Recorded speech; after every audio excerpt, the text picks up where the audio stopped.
M0FXB, welcome back to my videos on the Retekess TR113, also known as the Raddy RF919. So today I'm going to show you how to connect your Bluetooth app, and the app is running here on the left hand side. It does work via Android or iOS.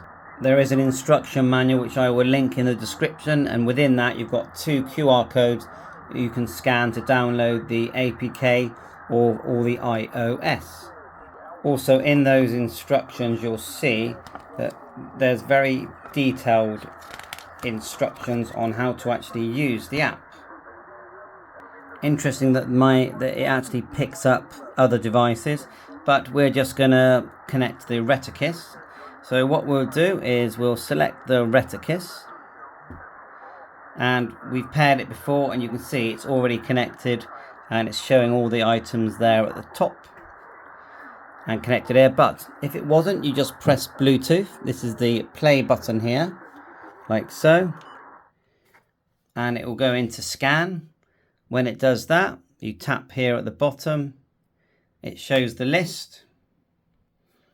Retekess or any other device that uses this app will show up. The TR111 can use this app, so can the RF320, the RF75A.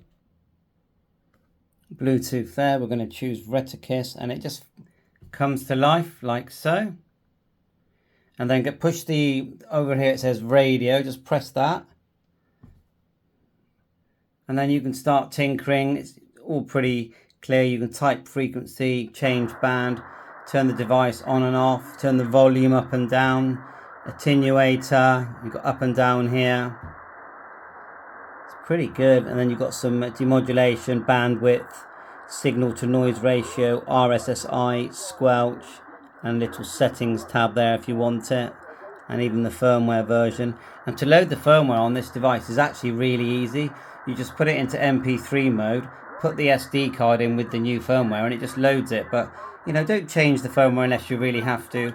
And then you've got antenna selections here and on the top, and we're using the TRS connector here. It literally looks like a speaker connector. The newer models, including the Raddy and the TR113 here, will use that, but you need to get outside to get good results from that. But it's quite nice that they do that. And then if you want VHF, UHF, well, it takes as you can see there, the antenna from my Bofeng, and you can just go into, if you look here, it says VHF and UHF. We're on airband there at the moment, and I'll wait for some good activity and we'll get you some video on that. Or you could type in your 2-meter repeater or your 70 centimeter. Look, there's 250 megs as well in that button selection. That looks very marine band frequencies.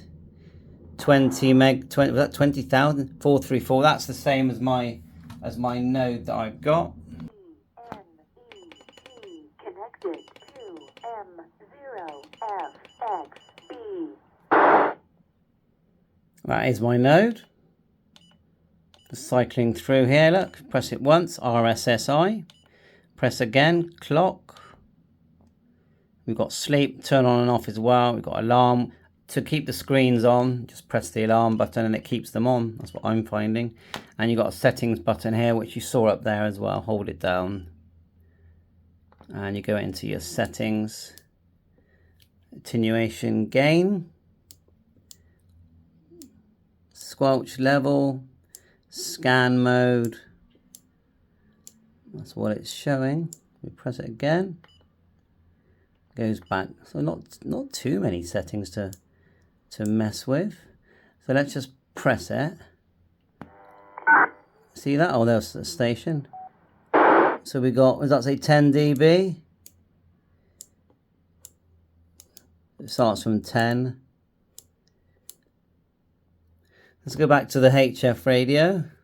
Plug back in my antenna. I found if you put it in all the way, it's not as good. If I push it all, it's better that time. Could be my BNC connector. And I highly recommend you get one of these. They're like £3 on eBay, £5 on Amazon. TRS to BNC, and then you just put your BNC converter. See the way it's not quite poked in, it works better. Let's go back to the attenuator.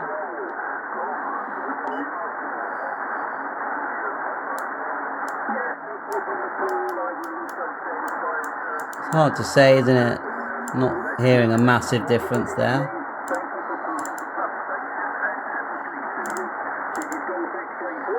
Back out. And on the top you've got antenna selections. I'll take off my rubber duck a minute.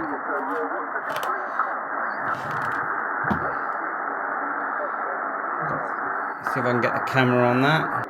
So I'm finding it when it's in the off position, seems to work fine.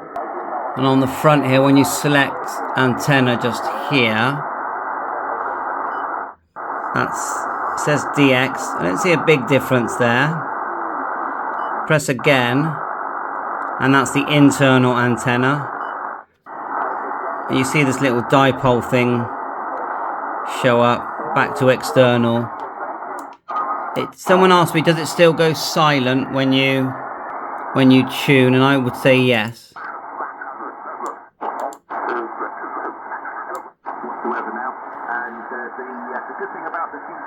And press, my hands are getting in the way. Press that, you can change the for fine tuning.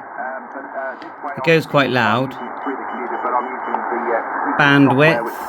I'm sure you're very familiar with the Sun SDR tuner, which is a great piece of software, and I've slowly got my head around everything now, and I've been really enjoying it. It's a fantastic piece of software that we've been fortunately lucky to be.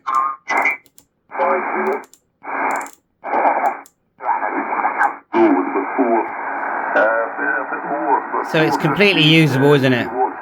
Bye for now.